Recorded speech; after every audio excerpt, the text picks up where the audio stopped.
I'm Inga. Welcome to Words Matter Inga Hill. Tonight I'm going to continue on with my series, Consequences and Repercussions. Now, I would like to talk about the topic I'm going to talk about tonight is building the foundation of you. Hmm. So, what are you founded upon? Myself, I will tell you, it took some work. It's still a work in progress. But after trials and tribulations, I made my foundation simply this is that God loves me. That is something I can always count on. What will never let me down.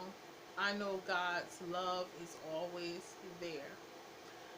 People will come and go. You will lose out on money. You will have your dreams attacked. But one thing I had to come to terms with and come to understand is that God's love for me is real. It's not just a nice saying, it's a fact. That's me. I can't tell you what to do, but I'm going to share what I did or what I'm doing.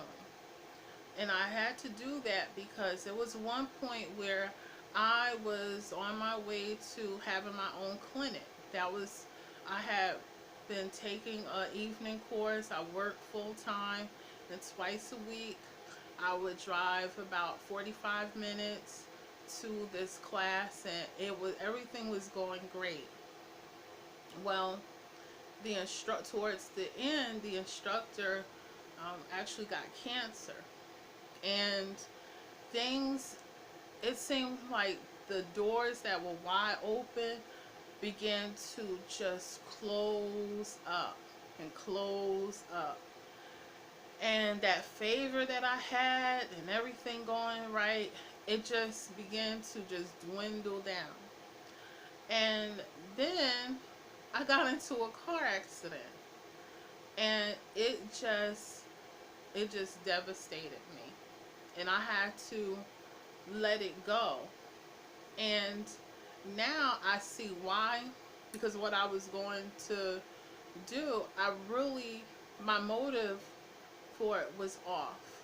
I'm not going to lie, I was so caught up into having my name on this building, having this facility, and it was like, wow, yeah, it's mine. And I just got caught up into the ambition of it, not so much of the service part of it. There's nothing wrong with being ambitious. Thank God for the ambitious people, because they're the ones who go out and create these companies so people can work. But it it comes at what cost? Um, it comes to, you have to get to a point where you have to make sure that you are balanced, because I really wasn't taking good care of myself. I was getting sick, but I was so driven and so determined to make this happen that I neglected my own health. Why? Because I felt like I was young. I'll just go to the doctor, they'll give me something, and I'll be fine. And that wasn't the case. My body was trying to tell me something, and I was not paying attention. And I figured, I'm young, I'm going to bounce back. um, I'm trying to do a good thing, but my motive for it was all wrong, and it didn't come to pass. And you know what, I'm fine with that. I'm good with that. And I moved on to it. It's a process. It's still a process, because I'm not perfect and I'm constantly growing. But I'm so thankful for the information that I've learned from it, because there are people who are much older than I am who haven't learned that lesson yet. And I learned it I was fortunate enough to learn it at a very young age, which is not common. But I believe, fortunate enough where I was able to learn that lesson and start over again and rebuild my life. And now I feel like I've got my priorities straight because I said, you know what, all those things can fade away, but God's love for me is always there. And that was given when people let me down, when those opportunities don't pan out. I can always reflect and think on God's love for me. And so I have to, I watch on the news and I see these people, and it's like, well, their dream came true.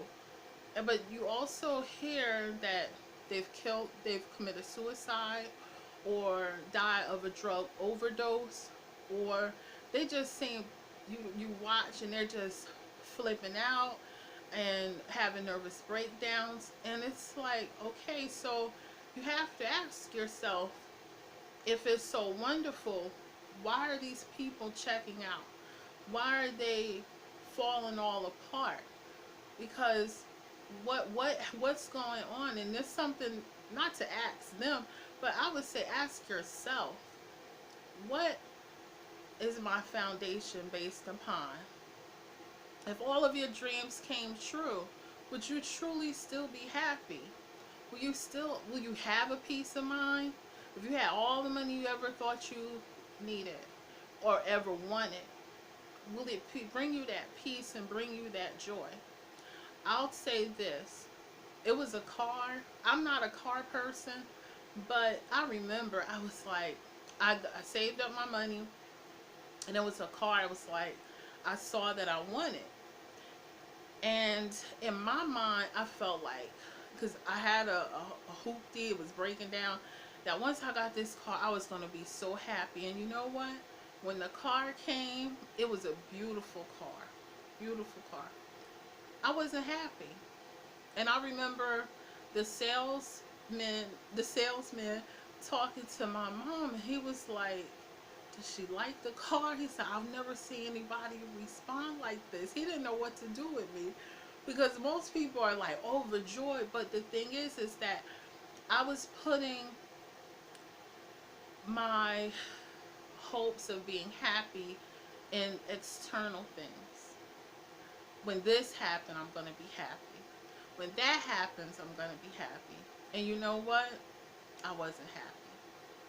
I wasn't happy and peaceful and joyful until I remember that day that I'll never forget. I was watching this minister, and he said, child of God, if you ever knew how much God loves you. And I've heard that plenty of times before, but for some reason, at that moment, it really, really got to me. It really rang true for me. And that is a start over. That's when things begin to start over for me. And I would encourage you, get a solid foundation. Before, do it now. So when your dreams do come true, you can enjoy them. And when they leave or things go bad, it won't devastate you. You won't feel like you want to check out or have a nervous breakdown. This is Inga. I want you to have a beautiful life. Remember, your words matter. Speak life to yourself. Speak good things over your life. God bless you. Please remember to subscribe and like and share my videos. Have a great night. God bless you.